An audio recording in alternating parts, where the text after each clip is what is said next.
Here is something that does not make sense on the surface. The Catholic Church teaches that a valid, consummated marriage is absolutely indissoluble. No human authority on earth can end it. Not a bishop, not a cardinal, not the Pope. The Catechism is unambiguous. What God has joined, no man separates. The Eastern Orthodox Church teaches the same thing. The same word, indissoluble, appears in their canonical documents. The sacramental bond is permanent. Marriage reflects the union of Christ and the Church, and that union does not end. And yet the Orthodox Church grants divorces. In Greece, in Russia, in Romania, in Serbia, countries where orthodoxy is the majority tradition, a significant portion of all Orthodox marriages end in ecclesiastically permitted divorce and remarriage. Not civil divorce alone.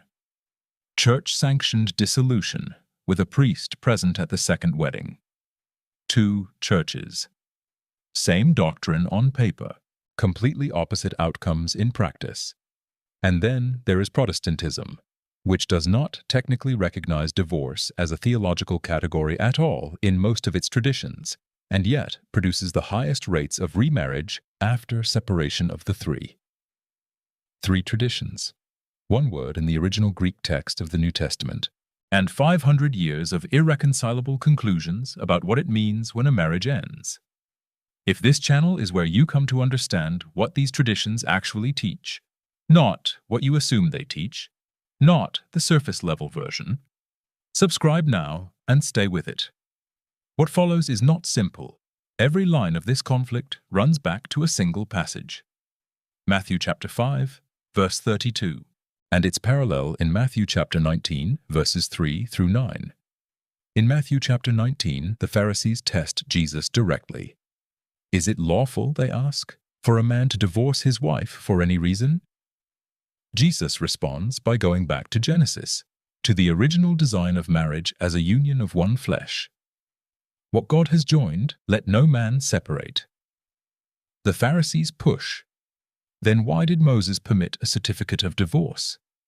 Jesus answers, Moses permitted it because of the hardness of your hearts, but from the beginning it was not so. And then the line that has divided Christianity for 2,000 years. Whoever divorces his wife, except for Porneia, and marries another, commits adultery. That word, Porneia, in Greek the word is broad. It can mean sexual immorality in the general sense. It can refer to adultery specifically. It can mean fornication. It can refer, in some ancient uses, to a marriage within prohibited degrees of kinship, what Leviticus would call an unlawful union. The Catholic Church, the Orthodox Church, and the Protestant traditions have each built an entirely different structure on that single word. And the structures do not touch. For the Catholic interpreter, Porneia in this passage does not create an exception to the rule against divorce. It identifies a situation that was never a valid marriage to begin with, a union contracted within prohibited degrees of kinship, as in the case of Herod and Herodias, is not a marriage. It is an invalid union masquerading as one. Jesus is not saying divorce is permitted in one case. He is saying that what you are calling a marriage is not one. For the Orthodox interpreter, Porneia creates a genuine pastoral exception. The bond is real, the marriage is valid, and sexual infidelity wounds the union so severely that the Church, in its pastoral mercy, may recognize it as broken. The exception is real, not terminological. For the Protestant interpreter, specifically the Reformed and Lutheran reading, the exception is both real and extendable. If adultery permits divorce, then the underlying principle is that a spouse who fundamentally violates the covenant may release the other party from it, and from there the argument moves outward to abandonment, abuse, and other forms of covenant breach. 3 readings. Same verse. The battle lines were drawn in the 1st century and have never shifted. There is also the version of the saying that appears without the exception. Mark chapter 10, verses 11 and 12. And Paul in 1 Corinthians chapter 7. No exception clause at all, just the flat prohibition.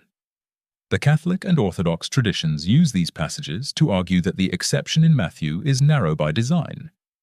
The Protestant traditions have to account for why Matthew includes what Mark and Paul do not. Nobody has resolved this. The exegetical war is still active. The Catholic position on divorce is technically precise and frequently misunderstood. The Church does not grant divorces.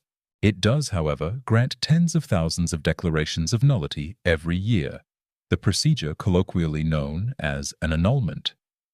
In the United States alone, the Catholic Church processes more annulments than any other country in the world, historically accounting for a large share of all annulments granted globally. The distinction matters doctrinally. A divorce ends a valid marriage. An annulment declares that a valid marriage never existed. The tribunal is not dissolving a bond. It is determining, after examination, that the conditions for a valid sacramental bond were never met at the moment of consent. The conditions are specific. Both parties must be free to marry. They must intend a permanent, faithful, open-to-children union. They must be capable of fulfilling the obligations of marriage. And they must exchange consent freely, without coercion or grave fear. That last category, capacity and freedom of consent, opened significantly in the 20th century. Canon 1095 of the 1983 Code of Canon Law introduced psychological incapacity as a ground for nullity.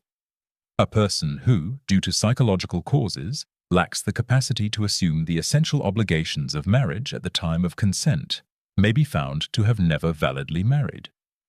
Critics, including some within the Catholic Church, have argued that Canon 1095 has become a procedural mechanism that functions in practice as what they call Catholic divorce.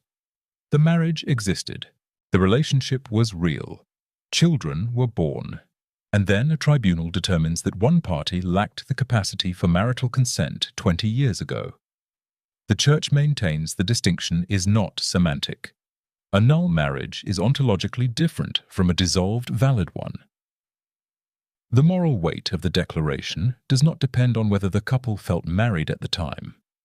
The Protestant world knows this debate from a specific historical moment.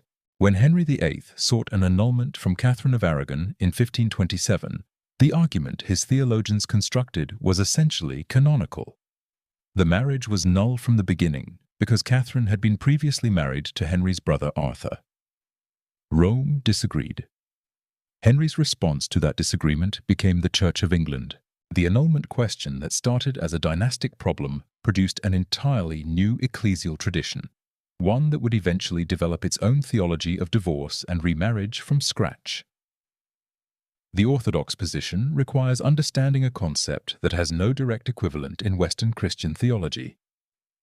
Oikonomia, translated as economy, or sometimes as Oikonomia.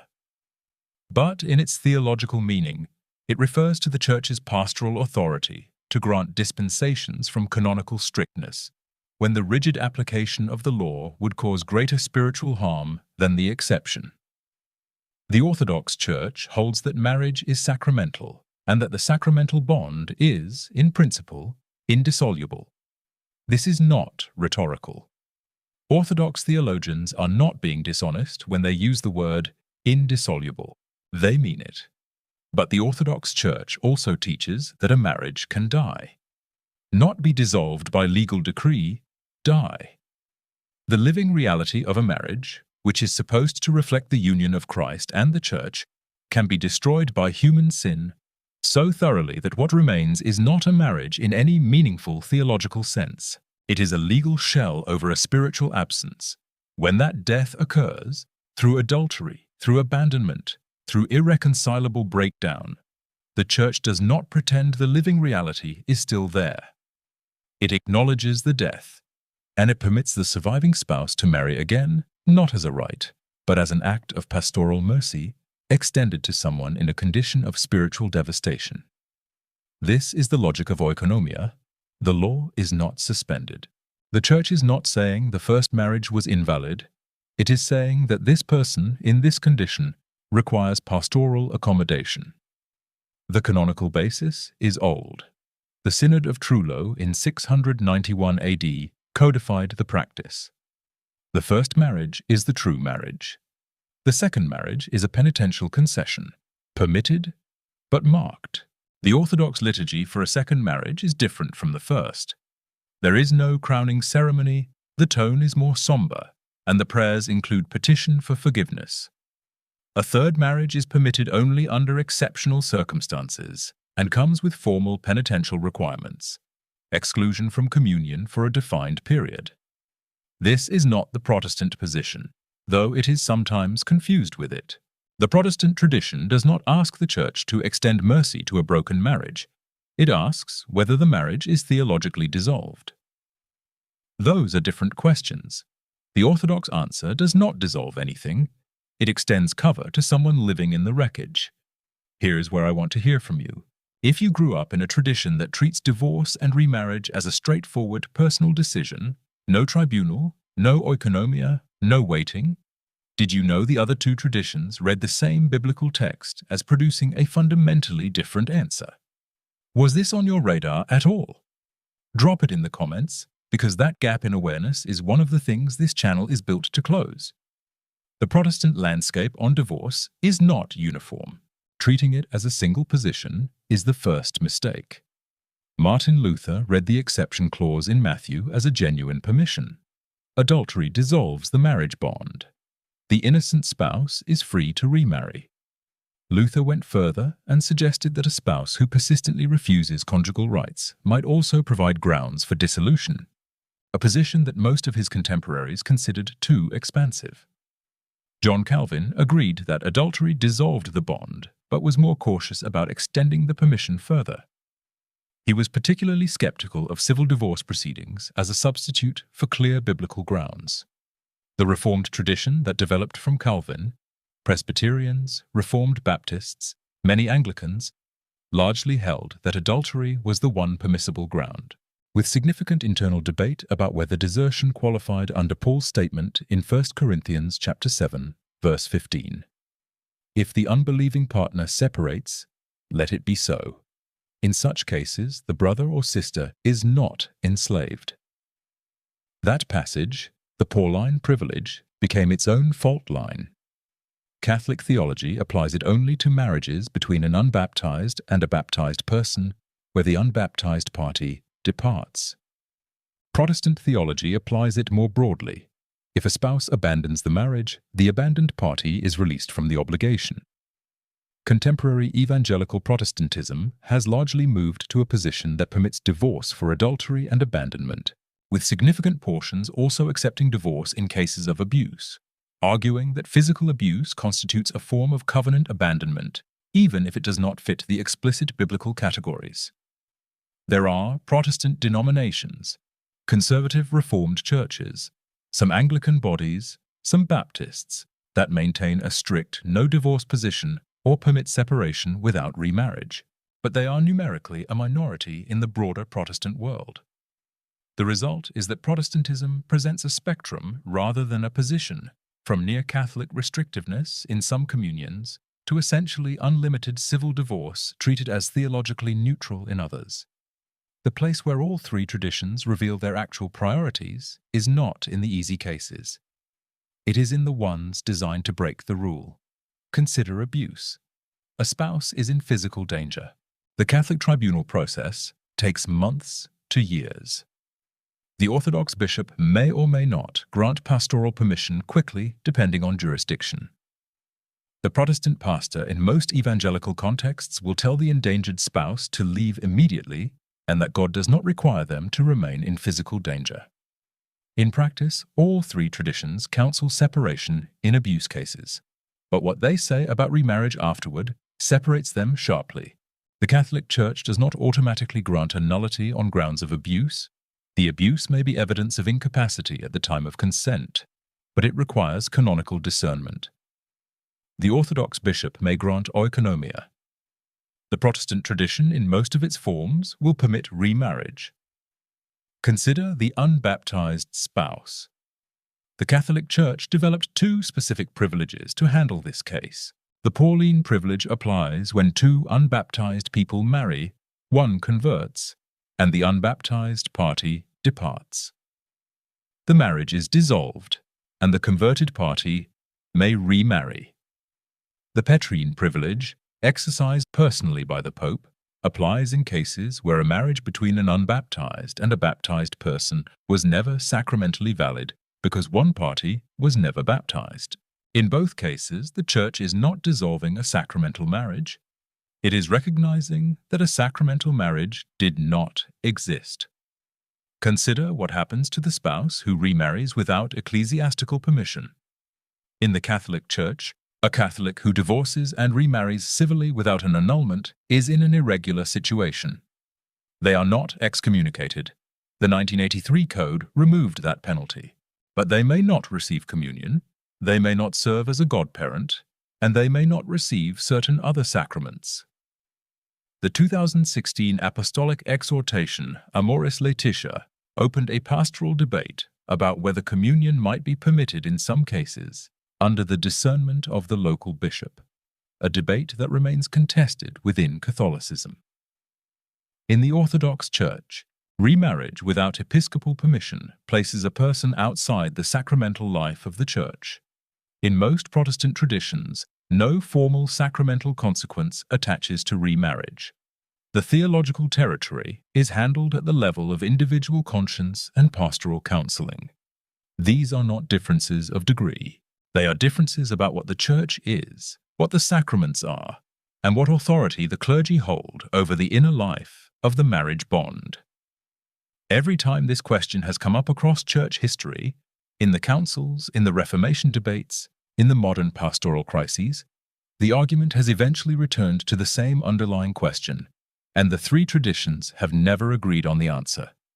It is not, should people be allowed to divorce? That is the political question, and it is the one that generates the most heat. The actual question is, what is a marriage? If a marriage is a covenant between two people before God, binding, serious, but ultimately a human covenant subject to the limits of human failure, then its dissolution is a tragedy, but a negotiable one. The covenant can be broken. The parties can be released. The Church's role is to acknowledge the reality and extend pastoral care. If a marriage is a sacrament that enacts something ontologically real in the spiritual order, a bond that exists not just between two people, but between those two people and the mystery they represent, then its dissolution is not a legal question at all. You cannot dissolve a sacramental reality any more than you can unbaptize someone. What the Church can do is determine whether the sacrament was ever validly constituted, or extend mercy to those living in the aftermath of its collapse. The Catholic and Orthodox traditions both hold the second position, and they arrive at different practical conclusions from it, because they disagree about whether the Church's pastoral authority includes the power to acknowledge a bond's death, or only the power to investigate whether it was ever alive. The Protestant traditions, in most of their forms, hold a version of the first position. Though many would resist that framing, the covenant is real, the obligation is serious, but the bond is human in a way that makes it subject to the conditions of human failure. Three traditions. The same word in Matthew chapter 19. The same insistence that marriage is sacred, and a 400-year-old disagreement about what sacred actually requires of the people inside it.